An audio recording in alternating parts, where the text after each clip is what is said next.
La discussion du jour, ça va être à propos de l'auto-coaching. Donc, on va juste discuter simplement tous les trois autour de l'auto-coaching, pour qui c'est, pour qui ce n'est pas. On va débattre, émettre des hypothèses et puis on verra où ça nous mène. Bon, déjà, je crois que toi, Soulé, t'as un avis assez tranché sur la question. Oui, mais j'ai changé d'avis entre-temps. Tu Je pensais t'emmène tous les que jours. t'étais pas d'accord, tu pensais que c'était pas pour. Tu pensais que Ouais, c'était. en gros, pour moi, l'auto-coaching, c'était pour personne. Hmm. Mais il y a pas mal de trucs que j'ai pas pris en compte, comme le fait de vouloir perfer à haut niveau ou pas. Euh, Voir si potentiellement tu peux te faire une prog et la tenir de A à Z sans vouloir la modifier en cours de route. Il y a plein de petits facteurs comme ça qui font que, au final, pourquoi pas, mais ça reste à déterminer pour qui. Et du coup, par exemple, dans ta vision, tu considères que l'auto-coaching et le haut niveau, par exemple, c'est incompatible. C'est très compliqué. C'est très compliqué parce que quand tu fais des preps à haut niveau, tu te retrouves vite à avoir des petits jets, à pas te sentir super bien à l'entraînement, etc. Et si tu gardes pas ça en tête du début à la fin, etc. Et même si tu l'as en tête, en fait, c'est compliqué.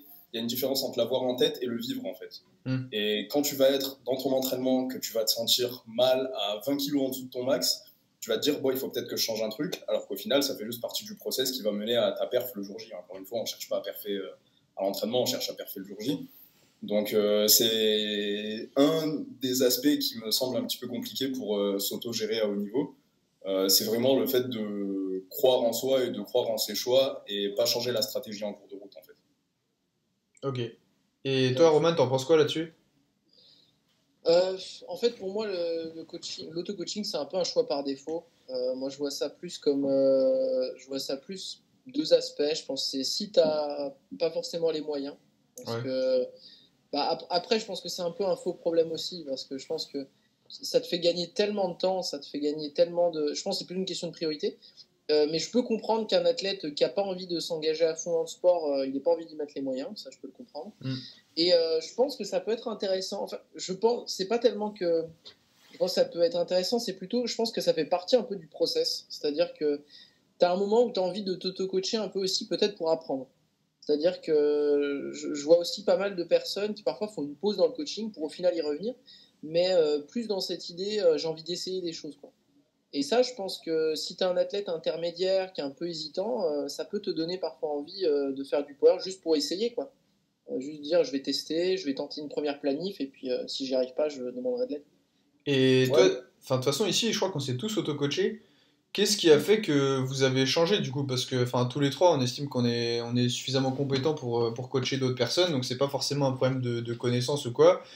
Je pense que, bah surtout, je pense surtout à Soulé qui doit être celui qui pratique depuis le plus longtemps. Il a suffisamment d'expérience pour savoir dans une prog quand est-ce qu'il faut pas changer, etc. Pourquoi est-ce que du coup tu prends un coach, surtout si tu considères que le coach, enfin, c'est un budget quand même qui est important, alors qu'en théorie tu devrais pouvoir te coacher tout seul, quoi. c'est sûr que c'est un budget assez conséquent. Après, comme Roman l'a dit, c'est une question d'investissement. Et moi, je considère pas ça comme une perte ou quoi, sachant que derrière, ça me permet d'atteindre mon plein potentiel et de progresser aussi rapidement que possible. Et oui, c'est pas du tout un problème de connaissance, puisqu'on coach tous les trois des gens de bas niveau, moyen niveau, haut niveau. Mais en fait, euh, le fait d'avoir un coach, ça va déjà permettre d'avoir un regard extérieur qu'on n'a pas forcément. Hmm.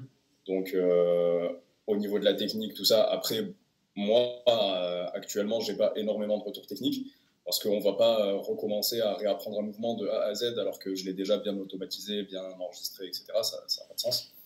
Mais aussi, en termes de regard extérieur, il y a des choses qu'on voit pas forcément. Quand on a le nez dedans, quand on a un truc tout bête, mais par rapport aux douleurs, euh, on sait à peu près quand est-ce qu'on a mal et que c'est normal et qu'on a mal et que c'est pas normal. Mais un coach, il va avoir plus tendance, moi personnellement, à me pousser, à me donner un petit peu plus que ce que j'aurais fait en temps normal, Ouais. pour pouvoir passer outre ces petites douleurs et pouvoir aller chercher les adaptations nécessaires à la progression, en fait. Mais du Et coup, ouais, excuse-moi de te couper, vas-y. non, vas-y, pas de problème. J'allais te dire, mais du coup, si tu te retrouvais à, par exemple, faire ta prog tout seul et avoir un avis extérieur, potentiellement, tu penses que tu pourrais combler ce manque ou c'est vraiment nécessaire d'avoir un coach qui fait ta prog et qui réfléchit à ta place?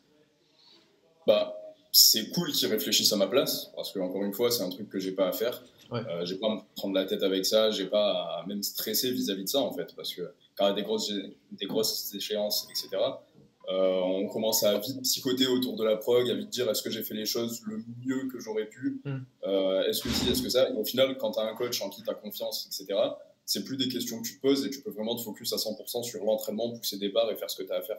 Il y a une question du coup de responsabilité aussi. Genre, tu te dis, à la limite, si je sous-perf, c'est pas ma faute. Enfin, je sais pas si tu vois ce que je veux dire, mais. Non, non, non, ouais, mais clairement, clairement. Et vas-y, j'ai l'impression qu'on fait mon interview là en fait. Je vais t'aider après, je vais te sauver après. Non, non, mais tranquille, tranquille, y a pas de souci. Tu peux répéter la question de base, la question principale? Je te disais, de base, si toi tu penses que tu sais faire ta prog, etc., et que tu as juste besoin d'un œil objectif, tu pourrais très bien genre, te faire ta prog tout seul et demander à tes potes de dire ce qu'ils en pensent sur tel ou tel aspect. Tu vois, des gars qui s'entraînent bien, enfin qui s'entraînent avec toi par exemple, ou tu vois, des choses comme ça pourrait suffire. Ou alors est-ce que tu as l'impression que tu as vraiment besoin tu sais, du coach qui englobe un En petit peu fait, le tout et qui t'encadre, quoi. il faut quelqu'un, déjà, qui ait au moins autant d'expérience que moi. Mm.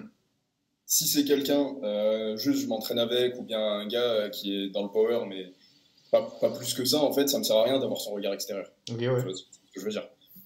Et le fait d'avoir un coach qui a beaucoup d'expérience, qui a plus d'expérience que moi là actuellement, ça me permet déjà d'avoir plus confiance, mais ça me permet aussi parfois d'apprendre des trucs. À pas se mentir, Ouais, il y on a ça apprend aussi, ouais. Oui. Et le fait de voir les choses différemment, de voir ça via l'œil de Jason par exemple, ça m'ouvre un petit peu d'autres perspectives, que ce soit en tant qu'athlète ou en tant que coach. Et ouais, du coup, c'est enrichissant aussi en tant que coach, en fait, d'être coaché. Si on reste toujours dans notre coin, qu'on fait notre auto-coaching, etc., bah, on s'ouvre pas à d'autres horizons, on s'ouvre pas à d'autres façons de voir les choses, à d'autres philosophies d'entraînement et tout. Et moi, je suis quelqu'un qui a fait pas mal de coach, justement pour pouvoir... Pourquoi tu rigoles? Ça me fait rire. Qui a fait pas mal de coach, entre guillemets, euh, pour pouvoir justement optimiser mon coaching de mon côté et pouvoir proposer les meilleurs services possibles, en fait. J'ai fait TSA, j'ai fait TSG, j'ai fait SSTT, là, c'est Ouais, Strap Studio. Sanjeev et Randall Hunté. J'ai fait Reka au tout début, Ouais, bien sûr. depuis tout petit, on va dire. Mais ouais, j'en ai fait pas mal. Et du coup, j'ai une vision globale en fait, de ce qui se fait actuellement dans la force. Et je peux prendre ce qui me semble bon d'un peu partout.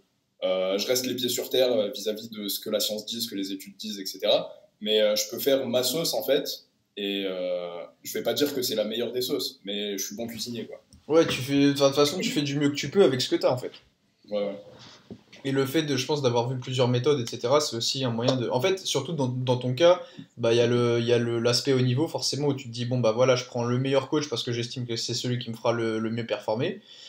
Et il y a le côté, bon, un peu. Le côté objectif, le fait que tu puisses pas te gérer tout seul. Et surtout, vu que t'es coach, c'est l'aspect. T'investis, en fait. T'investis dans de la formation, entre guillemets. Parce que j'imagine que bah, tu te sers du coaching aussi pour poser des questions, lui demander pourquoi est-ce qu'il fait Ouais, tel ou bien tel sûr, bien choix. sûr. Et parce que bah, ça t'ouvre des portes que tu n'aurais pas forcément osé explorer tout seul, quoi. Ouais.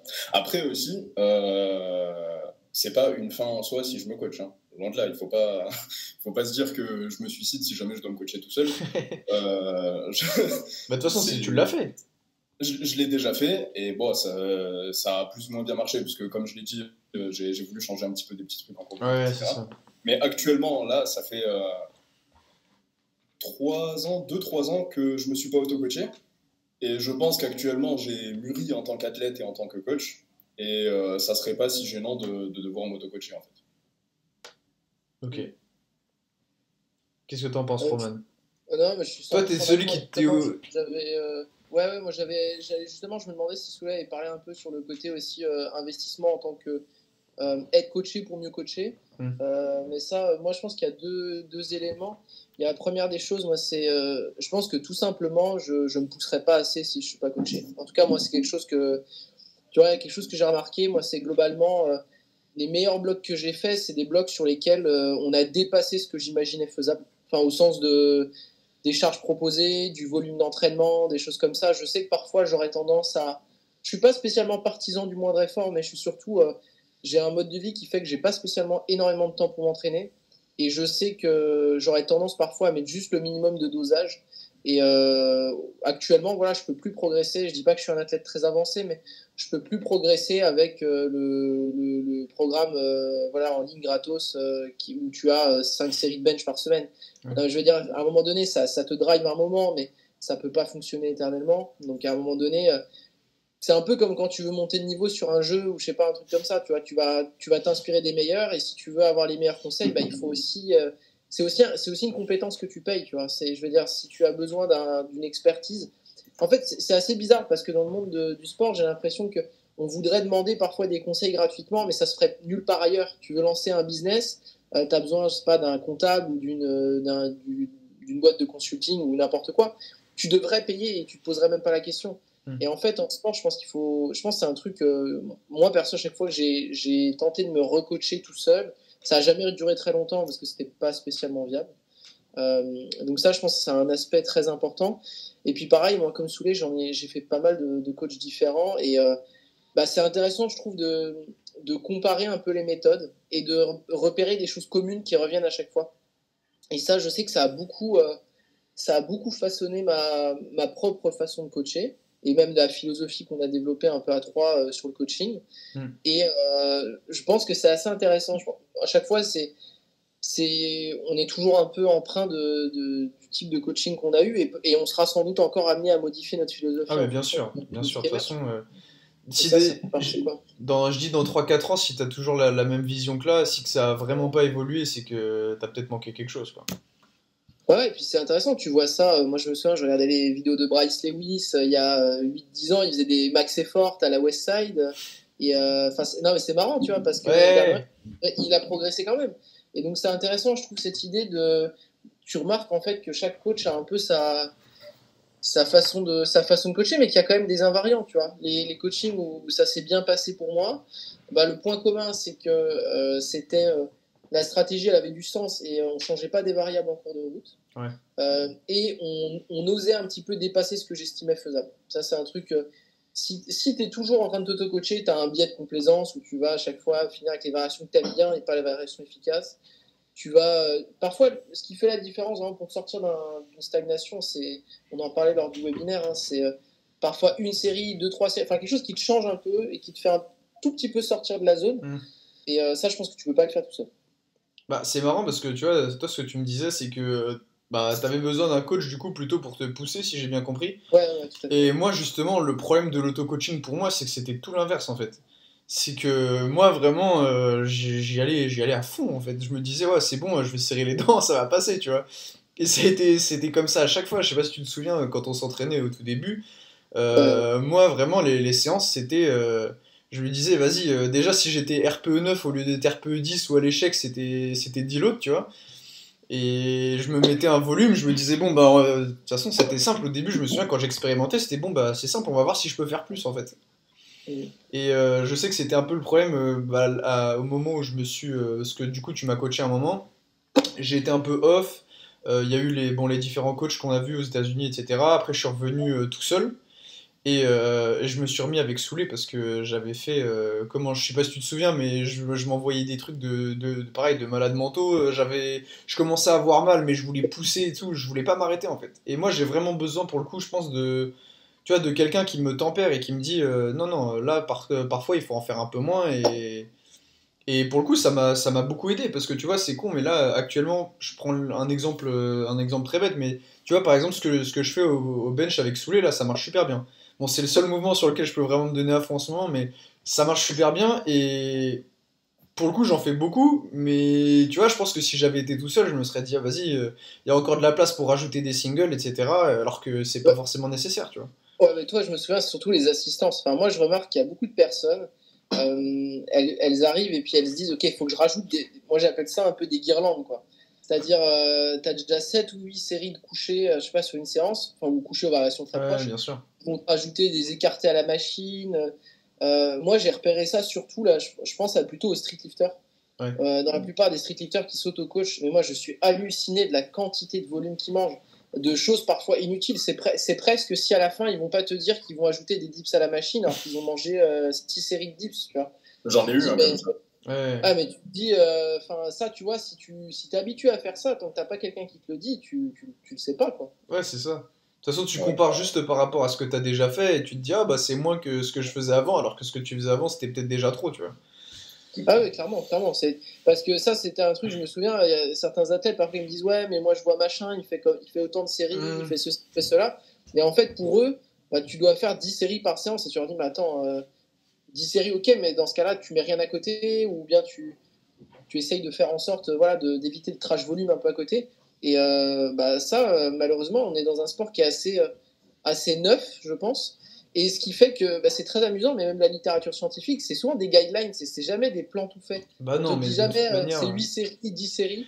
Et donc, tant que tu n'as jamais expérimenté, bah, Alors est une série de jeux vidéo. mon téléphone qui veut participer. Mon téléphone qui veut participer. Mais ce que je Siri voulais dire, fait des c'est siennes. je pense que ça fait partie un peu du. Ça fait un peu partie aussi du chemin pour arriver à trouver un coach qui te plaît aussi. Ouais, bien sûr. Mais ouais, ça m'a vraiment fait marrer ce que tu disais pour le coup des assistances, parce que enfin, j'ai vraiment beaucoup d'exemples en tête de gars pour qui c'était vraiment le cas. Et le fait d'en faire, de mitrailler comme des malades, parce que tu vois, tu veux faire je sais pas, tu veux faire de l'hypertrophie, ou parce que tu as l'impression qu'il faut absolument en faire. Ou alors au contraire, des gars qui mettaient pas du tout d'accessoires parce qu'ils se disaient, ah, de toute façon, il y a que le Big Three et le reste. Bah, de toute façon, faut le dire, hein, le reste sur le court terme, les assistances, elles vont avoir un impact très négligeable par rapport au taf que tu fais sur les trois mouvements. Et ouais, je pense que c'est important d'avoir quelqu'un pour te le dire, même pas forcément qu'il soit entre guillemets aussi compétent que toi, mais juste qu'il ait un peu, même quelqu'un qui peut être un peu moins bon ou quoi. Bon, après, évidemment, dans la limite du raisonnable, faut quand même quelqu'un qui sache agencer une prog cohérente et tout, mais déjà se rendre compte que tout le monde réagit pas de la même manière et que même si tu as des fondamentaux qui sont logiques du style bah faut organiser une certaine surcharge, etc., se dire que bah oui il faut organiser cette surcharge, mais il y a des gens qui vont mieux réagir à tel type de volume, etc., potentiellement des trucs qui sont complètement en dehors de ce que va te dire la science, parce que faut pas oublier que c'est des échantillons enfin c'est ce qu'on observe sur des échantillons, tu vois, c'est des tendances, donc il y a forcément des gens qui sortent un peu de la tendance, et ça c'est chaud de le retrouver. Ouais, mais après, il faut pas faire des exceptions, le cas Non mais général, bien hein. sûr, et je Ouais, savais que t'allais dire ça, mais oui. On voit quand même beaucoup ça, et moi, c'est quelque chose qui m'exaspère en fait. Ouais, On prend un cas spécifique d'une personne qui réagit bien au squat en faisant des élévations latérales. ouais. ouais, je suis d'accord. Et on va dire, oui, mais tu peux pas dire que ce qui marche au squat, c'est faire entre 8 et 15 séries quand moi je fonctionne aux élévations latérales. Tu vois, enfin, c'est Ouais, je complètement vois ce que tu veux Ouais, dire. mais c'est aussi le rôle du coach, je pense, d'arriver à te dire quand tu es une exception et quand tu l'es pas. Et moi, je sais que c'est aussi je pense, le rôle d'un bon coach, c'est aussi de te dire, c'est aussi de t'ouvrir un peu les yeux quand tu te mens à toi-même. Genre, je vois qu'il y a beaucoup d'athlètes. Enfin, moi, je repère un peu deux cas de figure. Et moi, je suis dans un des deux, hein, donc il y a pas de problème de ce côté-là. Mais il y a des athlètes, ils se pensent pas assez musclés. Et résultat, ils bombardent les assistances. Ça, moi, ça a C'est été flou, Romain. ça a été très longtemps un peu mon cas, ce truc de me dire, ok, l'hypertrophie, c'est un peu la réponse. Et tu as des athlètes qui, à l'inverse, sont persuadés d'être, surtout des débutants, ils sont persuadés d'être très résilients, très solides physiquement. Et c'est pas le cas. Et en fait, tu te mens à toi-même aussi, quoi. Je veux dire, à un moment donné, il y a certains athlètes qui ont besoin de faire de l'hypertrophie. Et si tu leur dis pas, ils vont faire du SBD, du SBD, du SBD. Et ils comprennent pas pourquoi ça monte pas. Le fameux point faible triceps sur une personne de 60 kilos. Ouais, voilà, Ouais, c'est ça. le point faible pec alors que ça bench son poids du corps en série, quoi. Et t'es là, bah, et en fait, non, on va peut-être reprendre les fondamentaux, quoi. Oui, après, c'est normal, enfin, tout le monde débute, etc. Mais il faut accepter qu'au début, avant déjà même de prendre en considération des points faibles, il y a une base beaucoup plus générale à exploiter. Et de toute façon, tu commences, ton corps est un point faible, tu vois. Genre, il n'y a pas Ouais. de. Mais ça, c'est un truc très power, street, enfin, je dirais sport de force, parce que tu vois, tu ferais un sport en club, en fait, tu commencerais à te plaindre d'avoir un point faible, machin, ton entraîneur, il te dirait tout de suite, non, non, tu retournes faire des tours de terrain, quoi. Et il y a ce truc, vu que c'est un sport très autodidacte, je pense qu'il y a ce truc un peu de, bah, ton coach, il doit aussi un peu te secouer parfois, quoi. Il doit un peu te dire, ok, bah non, 1 an ou 2 ans de pratique, c'est pas être un athlète avancé, en fait. C'est pas parce que tu as pris 5-10 kilos sur ton squat que tu es Russell Horry, ou Ouais, bien sûr. donc tu peut-être pas besoin de t'entraîner comme lui, ou bien t'as. Enfin, je veux dire, je pense que le but du bon coach, c'est aussi de te dire, c'est aussi de te réguler, en fait, tout simplement. Et ça, en auto-coaching, enfin, perso, moi, de ce que j'observe aussi, très très difficile. Moi, je trouve surtout qu'il y a un truc qui est hyper important parce que là, du coup, tu as fait le parallèle avec les sports d'équipe. Et juste Ouais. pour le point faible, bon, c'est à part par rapport à ce que je veux dire, je pense à plusieurs trucs en même temps. Mais en gros, ce que je voulais dire, c'est que je pense aussi que le fait de voir un point faible quelque part, ça vient du fait qu'il y a beaucoup de gens aussi qui font du body de base et qui se mettent au power, tu vois, ou qui font de la muscu classique, qui veulent améliorer leur physique. Et Ouais. qui se disent sur leur physique, ah bah j'ai eu un point faible au triceps, etc. Et qui tout de suite vont penser à ça quand ils vont commencer à bench. Mais Ouais, tout à fait. par rapport au sport, tu disais que c'était assez autodidacte, et surtout, je trouve qu'il y a un truc, c'est que, bah, effectivement, c'est un des seuls sports dans lesquels bah, la plupart des gens pratiquent sans coach, alors que tu vois, tu t'inscrirais au basket, au foot, à la boxe, tu vois, peu importe, tu auras toujours un coach. Et là, le fait d'être à la salle, que t'as des gens qui, tu sais, qui te donnent un peu leur vision, chacun un peu différente, un peu empirique, bah, t'as de la broscience un peu de tous les côtés, et en fait, quand Ah t'es ouais, ouais. nouveau, tu sais, t'entends des sons de cloche différents à chaque fois, tu te dis, mais en fait, qui est-ce que j'écoute? Et je pense que pour le coup, là-dessus, essayer de, peut-être dans un premier temps, tu sais, de se mettre des œillères pour filtrer un peu l'information, juste se dire, ok, dans un premier temps, je vais écouter telle personne, et donc, bah, c'est le rôle du coach, hein, tu payes le coach, il te fait ta progra, il t'explique un petit peu ce qu'il fait, etc. Et ensuite, à toi de te renseigner un peu à côté, et te dire, bon, bah, ok, est-ce que ça marche, est-ce que ça a l'air de porter ses fruits, comment est-ce que je le ressens. Mais je pense que ça aussi, avoir un coach pour filtrer un peu l'information quand t'es complètement débutant, et pas te retrouver à faire du squeeze press ou du curl Zotman, tu vois. Je Ouais, je pense suis que d'accord. c'est une bonne idée. Mm. Ouais, je suis d'accord, mais après, ça implique aussi que tu acceptes que temporairement tu te fermes au reste. C'est-à-dire que, tu vois, il y a aussi, je sais, quand tu commences, enfin, je le vois, il y a aussi des athlètes, quand ils commencent la FA ou le street, ils vont se dire ouais, mais j'ai envie de tout tester, tu vois. Il y a un peu ce côté, tu vois, j'ai envie d'un peu écouter, bah, machin, il fait des tractions avec élastique, donc je vais faire des tractions avec élastique. Machin, il fait du pin squat, donc je vais faire du pin squat. Et Mm. en fait, si je peux comprendre que tu as envie aussi, tu vois, de te dire, bah écoute, j'ai envie de tester un peu des trucs un peu exotiques, quoi. Ouais, carrément. Mais après, aussi, on revient à la question de base de l'investissement et des objectifs. Donc, si tu veux faire de la force parce que tu aimes bien ça et que tu en pratiques en tant que loisir, que tu cherches pas forcément à atteindre une qualif nationale ou quoi, bien sûr que tu peux tester des trucs, tu peux essayer ce que dit l'un, ce que dit l'autre, etc. Mais après, si tu es prêt à... Tu disais, si tu as envie de t'amuser, Oui, oui, oui, bah oui, si tu as envie de t'amuser et de tester un petit peu ce que tu entends à droite à gauche, pourquoi pas. Après, c'est sûr que si tu as des objectifs de performance, des objectifs de compétition, etc., il va vite falloir avoir les pieds sur terre, soit écouter une personne, soit écouter ce que le consensus scientifique dit et avoir les guidelines générales, comme tu as dit tout à l'heure. Donc, tu vas pas aller faire, j'aime bien prendre celui-là, mais tu vas pas aller faire du pin squat tempo à l'élastique pour chercher la qualif France. Ça n'a pas de sens. Oui. Mm. Et je pense que c'est aussi, ouais, pour le coup, c'est vachement difficile, même d'être honnête envers soi-même de ce point de vue-là, tu vois. Parce que pour le coup, le coach, il permet d'amener un espèce de locus de contrôle, mais de manière générale, enfin, tu sais, si t'écoutes les gens, ils te diront tous, bon, bah, je vais aller au plus haut niveau possible et je veux quand même tester des trucs, tu vois. Donc là, Ouais, l'un n'empêche pas l'autre, mais je pense que cette période de test, d'exploration, si tu veux absolument performer, bah, faut qu'elle soit un petit peu réduite ou alors qu'elle soit assez bien structurée. Par exemple, je sais pas si tu veux faire du tempo pin squat élastique, bah, tu peux en faire, mais faut que tu le gardes sur une période suffisamment longue pour juger de son efficacité, de comparer peut-être ça sur des formats similaires à un squat plus classique et de voir par exemple ce qui te fait progresser le mieux, quoi. Ouais, moi j'allais dire au contraire de le tester sur une période très courte pour pas perdre plus de temps parce qu'on sait que c'est inefficace en fait. Oui, mais si tu sais déjà que en fait, si tu pars du principe que c'est déjà inefficace, tu vas pas le tester, tu vois. Oui, mais bah, par exemple, si un athlète qui vient me voir, il me dit bon, bah, je veux à tout prix faire du pin squat tempo à l'élastique, je vais lui dire d'accord pour lui faire plaisir, mais je vais lui mettre pendant un bloc et après je vais lui dire bon, bah écoute, on va passer sur un format plus Ouais, classique. ouais, mais déjà un bloc c'est suffisant pour voir si t'as des petits résultats, tu vois. Ça va pas Oui, faire mais une après, différence drastique, mais après est-ce qu'on saura si ça vient du tempo pin squat à oui, c'est l'élastique toujours le ou même bien. problème. Enfin, on revient au problème de base en fait. Le Ouais. tracking des data il est impossible et le tracking du stress aussi. Donc, Ouais, ouais. Après, je pense que honnêtement, enfin, si t'es débutant et que tu t'auto-coaches, le tracking des datas, c'est le dernier de tes soucis, je pense. Tu ouais, vois, je pense aussi. oui, faut. Tu commences à mais juger, mais oui, je suis d'accord. De toute manière, au début, t'as une progression un peu linéaire, t'essaies de faire la même chose avec un peu plus de charge chaque semaine, et déjà, ça devrait te suffire pour les 6 prochains mois, tu vois. oui, oui, c'est sûr. Ah, mais j'ai l'impression, surtout qu'il y a un peu un. il y a un peu le chemin de l'athlète, c'est auto-coaching. Ensuite, tu tentes des progs gratuites, tu vois, célèbres. J'ai l'impression qu'il y a un peu je sais pas, le Candito Six Week, tu vois, tout le monde y est passé. Il parle de lui là. Il parle de lui. Non, mais non, je parle pas que de moi, mais je pense que tu passes un peu par des progs un peu intermédiaires connus, tu vois, Il gratuits. y a le STS Six Weeks aussi, il a bien marché, j'ai l'impression.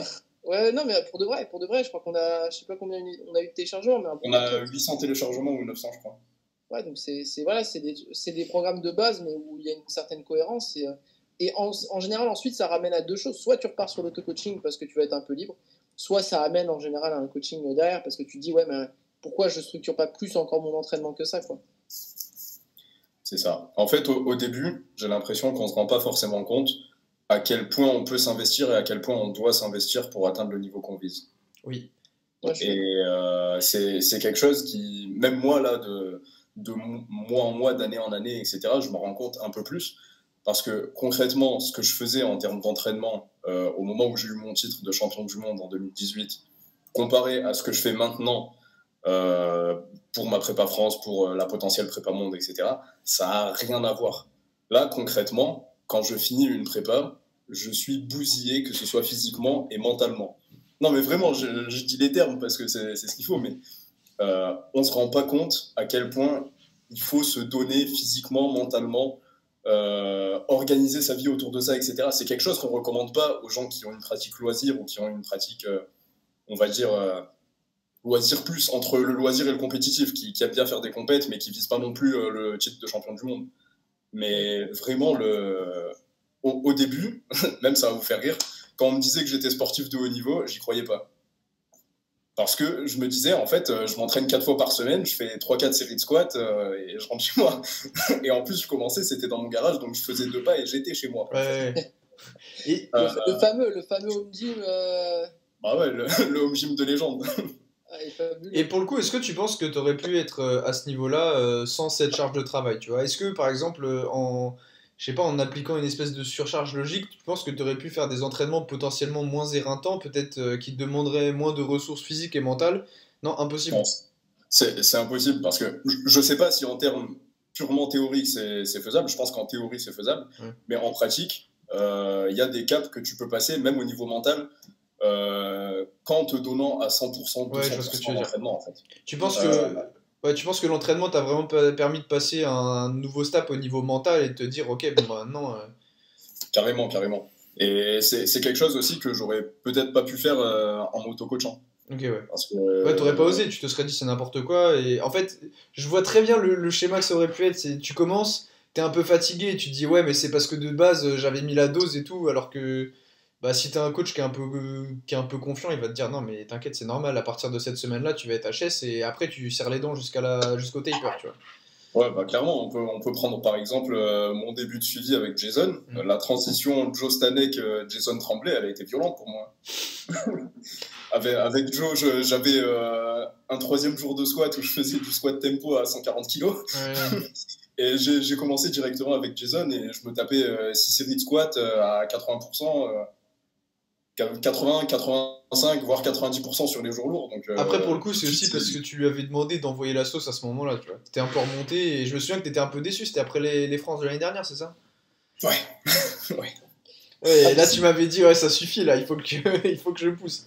Ah, mais je pense que tu as raison là-dessus, Soleil, sur le fait que enfin, la plupart des sports de haut niveau, tu vois, que les gens ils font de l'entraînement bi-quotidien, ils se donnent, mais vraiment où tout est calculé. Donc je pense que c'est pas délirant à un moment de dire aussi aux gens, tu deviens pas champion du monde en t'entraînant 3 fois et en faisant 2 séries de squats par semaine. Enfin, il n'y a aucun sport en fait où on pourrait faire croire ça aux gens. Et ouais, ça passe. Et ça, en auto-coaching, je pense que c'est impossible parce que tu vas dire à quelqu'un, ok, tu vas squatter 3 fois semaine, tu vas aller tâter, je sais pas, du 80-90%. Mais la plupart des gens vont te dire, mais bien, mais t'es malade, quoi. Enfin, même tout seul, t'es capable de dire, mais attends, je vais au suicide, quoi. Bah, c'est simple, tu te réveilles le matin et tu mets 5 minutes à te lever de ton lit parce que t'as mal aux genoux et t'as mal aux cuisses, quoi. Ouais, bien sûr. Donc, si tu t'infliges ça tout seul, au bout d'un moment, toute personne raisonnée va dire, ok, j'arrête le massacre. Après, enfin, pour reprendre votre exemple, il y a quand même des athlètes en France qui sont à très haut niveau et qui ont été, même enfin, en France ou ailleurs, et qui s'auto-coach, tu vois. Donc ça veut pas dire que c'est... Ouais, mais c'est une minorité, tu vois, c'est une minorité. Moi, c'est comme maintenant, il y en a plein qui utilisent. Enfin, j'en discutais ce matin sur David Wilson qui s'auto-coach. Tu vois. Ouais, c'est ça, ouais. Moi je pensais à lui Et aussi, mais il y Après, avait... Ouais, Wilson, c'est un exemple particulier parce qu'il y a quand même Tuchureur qui le tutelle un peu, quoi. Ouais, c'est ouais, plus le cas voilà, maintenant, je crois, si. faut pas oublier ça. Hein. Il faut pas oublier ça. Le gars, il a quand même été suivi par RTS. C'est un gars qui a Ouais, mais une tard, année hein, tard. Tard, je crois qu'il a été coaché par Mike Tuchel, c'était il y a peut-être 1 ou 2 ans, et le gars, ça faisait déjà enfin, quasiment une dizaine d'années qu'il se coachait tout seul. Je pensais aussi Ouais. à Johnny Candito, qui était très connu pour se gérer tout seul. En France, je crois qu'il y a Pana et Corentin qui se gèrent tout seuls aussi. Enfin, Corentin, il a été longtemps suivi par Jim Jimmy Lee, ouais. Southstrand. Ouais, Jimmy Lee, ouais, je vois très bien. Mais oui, là, je crois qu'actuellement, il se coach tout seul. Mais ouais, ça fait partie. Je pense que voilà, mais t'as des exceptions. Je pense un peu à la règle, et je pense que Monsieur, Madame, tout le monde en fait sont plus dans, je dirais, la règle que l'exception. Et Ouais. mais ouais, t'en as des exemples, bien sûr, t'en as. Et puis Sean Noriega, à un moment donné, il s'est auto-coaché.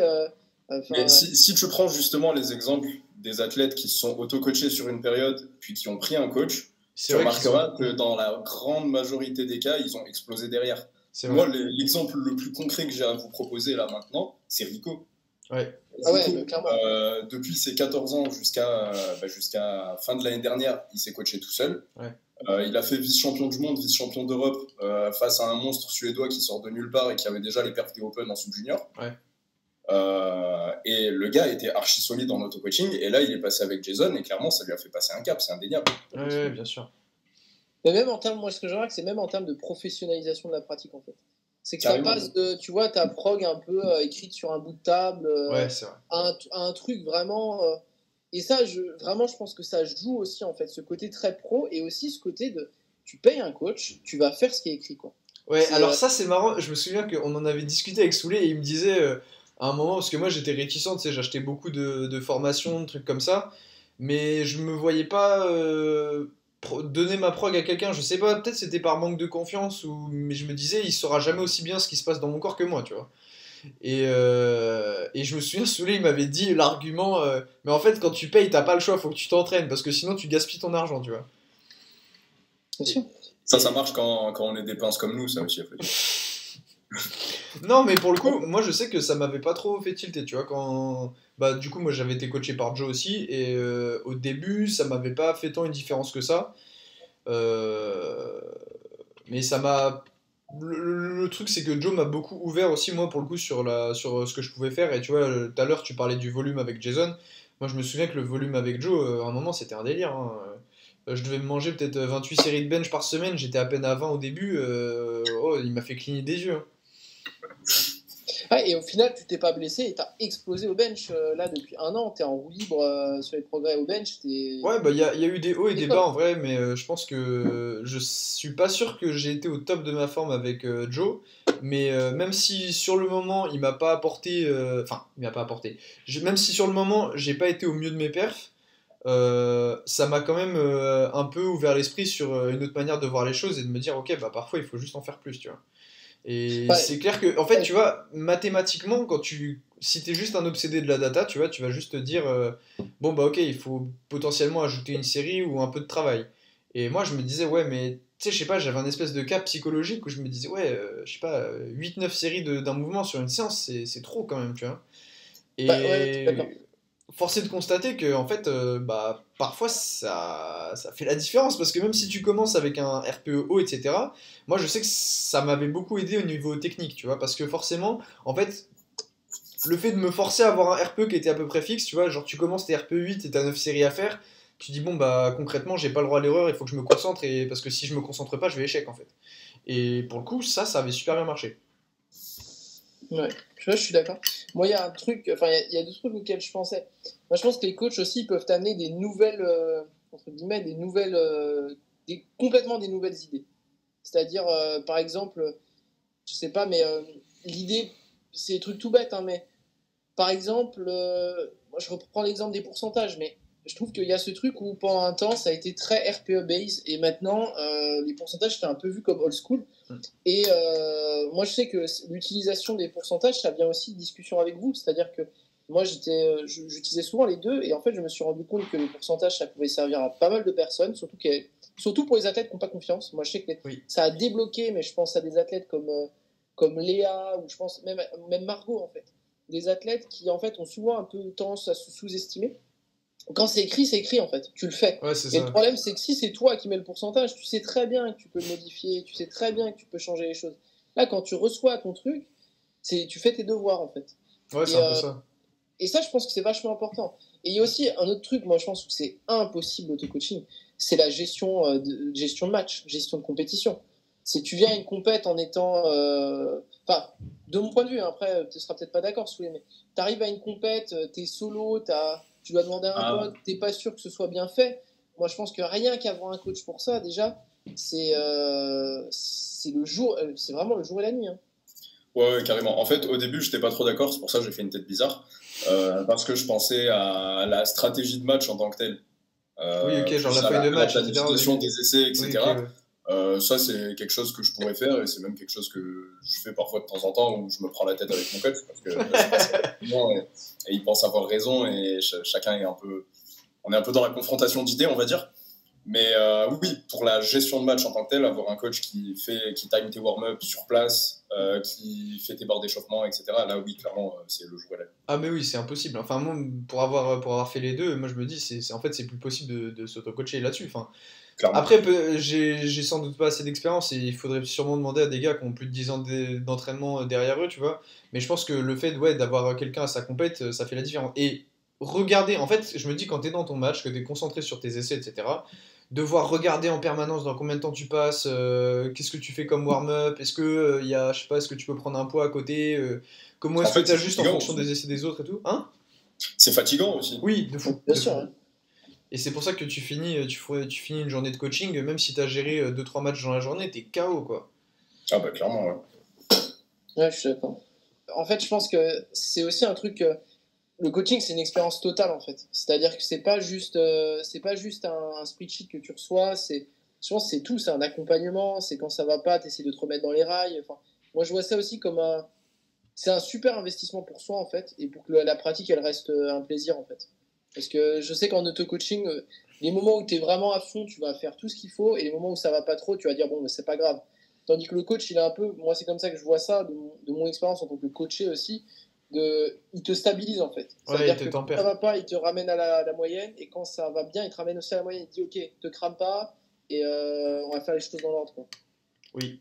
Et par contre, un truc qui du coup on n'a pas trop abordé parce qu'on parlait plutôt du coaching en ligne là du coup. Enfin, le fait d'avoir une progra et quelqu'un qui te supervise, mais en fait je pense que le fait d'avoir un coach en même temps que toi, c'est pas forcément une bonne chose quand tu t'entraînes. Parce que du coup, je reprenais l'exemple de Roman, et je pense que c'est bien pour le coup d'avoir un coach qui arrive à mettre une certaine distance par rapport à tes émotions.